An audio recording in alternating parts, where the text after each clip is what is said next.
আসসালামু আলাইকুম, welcome back to my channel. ভিডিওর টাইটেল দেখে নিশ্চয়ই বুঝে গেছেন আজকের রেসিপি বিফ কাচ্চি বিরিয়ানি।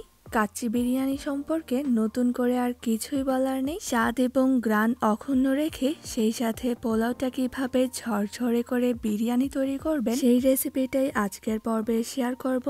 সেই সাথে থাকছে পারফেক্ট কাচ্চি বিরিয়ানি তৈরির অনেকগুলো টিপস। এই রেসিপি ফলো করে কাচ্চি বিরিয়ানি তৈরি করলে খাওয়ার সময় প্রতিটি কামড়ে কামড়ে মশলার খুব সুন্দর একটা অ্যারোমা পাবেন। কাচ্চি বিরিয়ানি রান্না করার জন্য এখানে 2 কেজি গরুর মাংস ভালোভাবে ধুয়ে এক্সেস পানিটা ঝরিয়ে নিয়েছি। এখানে হাড় চর্বি সহ মাংস রয়েছে এবং মাংসের টুকরোগুলো মিডিয়াম সাইজে কাটা আছে, কারণ মাংসগুলো আমি মার্কেট থেকে এই সাইজেরই কিনে এনেছিলাম। কিন্তু কাচ্চি বিরিয়ানি সবসময় বড় বড় মাংসের টুকরো দিয়ে রান্না করা হয়। যদি সম্ভব হয় আপনারা চেষ্টা করবেন বড় বড় টুকরোগুলো দিয়ে রান্না করতে। একই প্রসেসে আপনারা চাইলে মাটন দিয়েও রান্না করতে পারেন। মাংসগুলো ম্যারিনেট করার জন্য দিয়ে দিচ্ছে 3 টেবিল চামচ রসুন বাটা, 3 টেবিল চামচ আদা বাটা, 1 চা চামচ কাঠবাদাম বাটা। আপনারা চাইলে অন্য যে কোনো বাদাম বাটা ব্যবহার করতে পারেন। মরিচের গুঁড়া দিয়ে দিচ্ছি প্রায় 2 চা চামচ। এটা আপনারা আপনাদের স্বাদ মতো বাড়িয়ে বা কমিয়েও দিতে পারেন।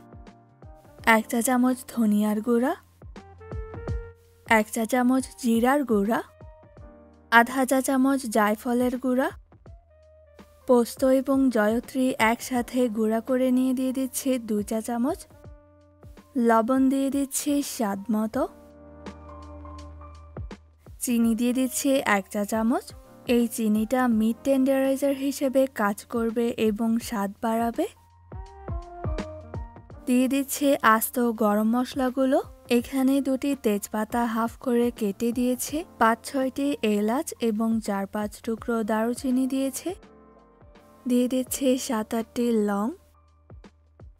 আগে থেকে পানি ঝরিয়ে রাখা টক দই দিয়ে দিচ্ছি 1.5 কাপ। মাত্র 1 মিনিটে কিভাবে টক দই বানাতে হয় সেই রেসিপির লিংক ডিসক্রিপশনে দেয়া আছে, আপনারা চাইলে দেখে নিতে পারেন।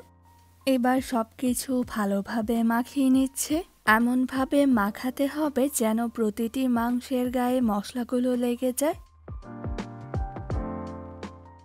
লেবুর রস দিয়ে দিচ্ছি 2 টেবিল চামচ।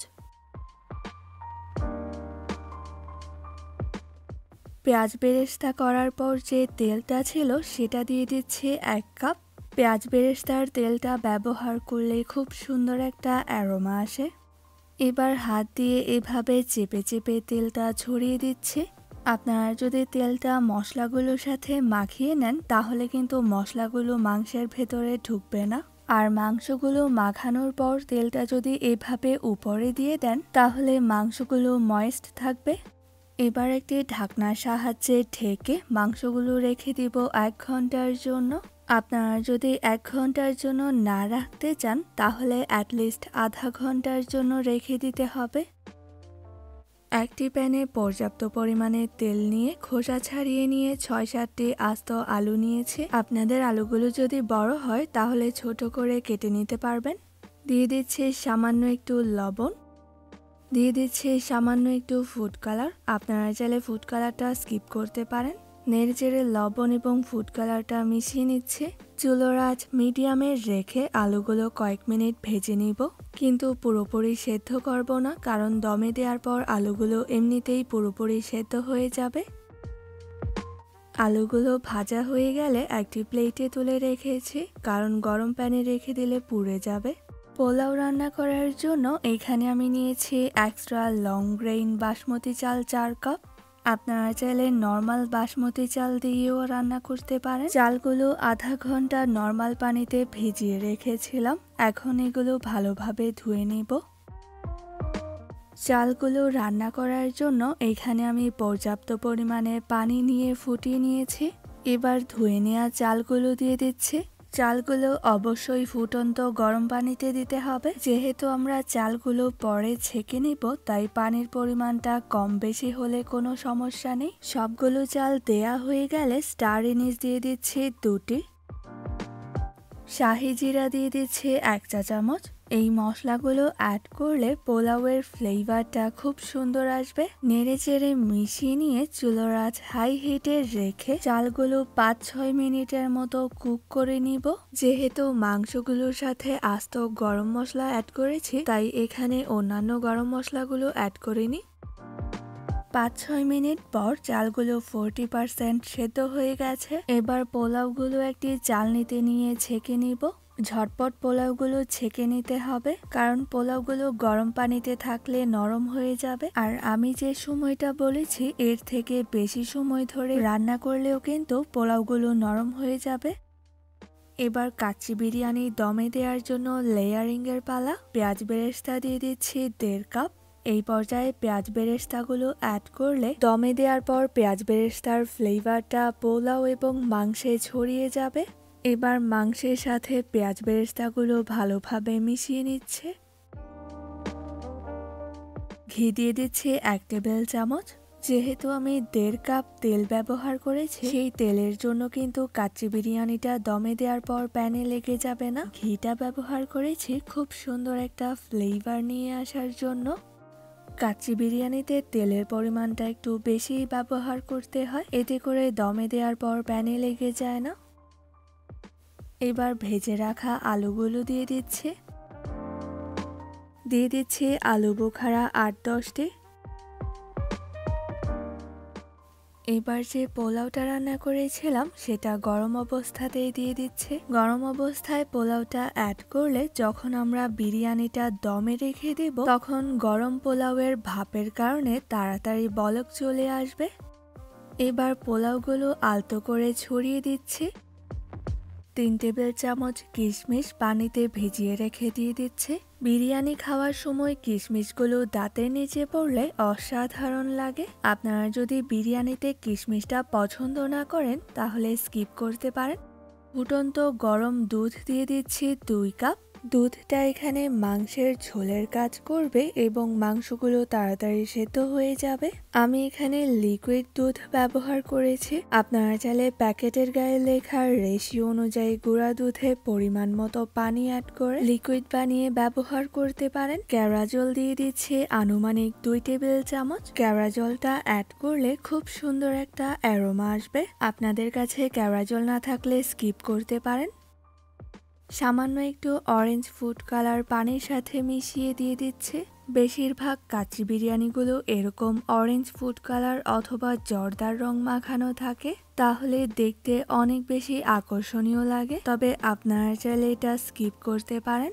রং অ্যাড করার ক্ষেত্রে পুরোটা এক জায়গায় দিয়ে দিবেন না, তাহলে পোলাওটা দেখতে ভালো হবে না। এভাবে অল্প অল্প করে অ্যাড করলে সামান্য কিছু পোলাও অরেঞ্জ হবে এবং বাকিগুলো হোয়াইট থাকবে, তখন বিরিয়ানিটা দেখতে বেশি সুন্দর লাগবে। 2 টেবিল চামচ ঘি পোলাওগুলোর উপর ছড়িয়ে দিচ্ছে, তাহলে খুব সুন্দর একটা অ্যারোমা আসবে। আপনারা যদি ঘিটা স্কিপ করেন অথবা ঘিয়ের বদলে বাটার ব্যবহার করেন, তাহলে সেই অথেন্টিক ফ্লেভারটা পাবেন না। সবকিছু অ্যাড করা হয়ে গেছে। এবার ঢাকনা দিয়ে ঢেকে প্যানটা চুলায় বসিয়ে দিব। লেয়ারিংটা শেষ করার আগে কিন্তু প্যানের নিচে চুলার আঁচ দেয়া যাবে না। পরিমাণ মতো আটা, পর্যাপ্ত পরিমাণে পানি দিয়ে ডো বানিয়ে নিয়েছিলাম, সেটা এভাবে করে প্যান এবং ঢাকনার মধ্যে লাগিয়ে দিচ্ছে। প্যান এবং ঢাকনার চারদিকেই লাগাতে হবে, যেন কোনো অংশ বাদ না থাকে, সেদিকেও খেয়াল রাখতে হবে। ঢাকনার মধ্যে যদি কোনো ফুটো থাকে সেটাও আটার সাহায্যে বন্ধ করে দিতে হবে। চুলার আঁচ হাই হিটে রেখে দমে রেখে দিচ্ছি 10 মিনিটের জন্য। এই 10 মিনিটে বলক চলে আসবে এবং মাংসগুলো আস্তে আস্তে কুক হতে থাকবে। যদিও প্যানটা হেভি বটম প্যান, তারপরেও আমি প্যানের নিচে একটা পুরনো তাওয়া ব্যবহার করেছি, তাহলে বিরিয়ানিটা প্যানের নিচে লেগে যাওয়ার ভয় থাকবে না। 10 মিনিট হাই হিটে দমে রাখার পর চুলার আঁচ একদম লো হিটে দিয়ে দমে রেখে দিচ্ছি 1 ঘন্টা। আটা দিয়ে বন্ধ করে দেওয়ার পর এখানে কোনো ফুটো রাখার প্রয়োজন নেই। যখন বলক আসবে তখন এভাবে আটাটা ফেটে যাবে এবং ভেতর থেকে বাতাস বের হতে থাকবে। হাই হিটে 10 মিনিট এবং একদম লো হিটে 1 ঘন্টা দমে রাখার পর এভাবে করে একটি ছুরির সাহায্যে যে আটাগুলো লাগিয়েছিলাম সেগুলো বের করে নিচ্ছি। এবার চেক করে নেয়ার পালা বিরিয়ানিটা হয়েছে কিনা। ঢাকনাটা খোলার পরে খুবই সুন্দর একটা অ্যারোমা বের হবে। পোলাওগুলো কিন্তু পুরোপুরি কুক হয়ে গেছে। এবার বিরিয়ানিটা হয়েছে কিনা চেক করার জন্য এক সাইড থেকে এভাবে তুলে নিচ্ছে। গরম অবস্থাতেই পোলাওগুলো কতটা ঝরঝরে হয়েছে আপনারা স্ক্রিনে সেটা নিশ্চয়ই দেখতে পাচ্ছেন। আপনারা যদি আমার দেয়া সবগুলো টিপস ফলো করে এভাবে রান্না করেন তাহলে আপনাদের পোলাওগুলো এরকম ঝরঝরে হবে। পোলাও তো কুক হয়ে গেছে, এবার আলু এবং মাংসগুলো চেক করে নিচ্ছে। মাংস এবং আলুগুলো পুরোপুরি সেদ্ধ হয়ে গেছে। এই পর্যায়ে আপনাদের যদি মনে হয় আলু বা মাংস সেদ্ধ হয়নি তাহলে আধা কাপ ফুটন্ত গরম দুধ দিয়ে আবারও ঢাকনা দিয়ে ঢেকে আরো কিছুক্ষণের জন্য দমে রেখে দিতে পারেন। তবে 1 ঘন্টা 10 মিনিট দমে রাখার পর পোলাও, মাংস এবং আলু সবকিছুই ভালোভাবে হবেই। বিরিয়ানিটা কিন্তু প্যানের নিচে একদমই লেগে যায়নি। প্যানের অন্য পাশ থেকেও দেখাচ্ছে, এখানেও কিন্তু লেগে যায়নি।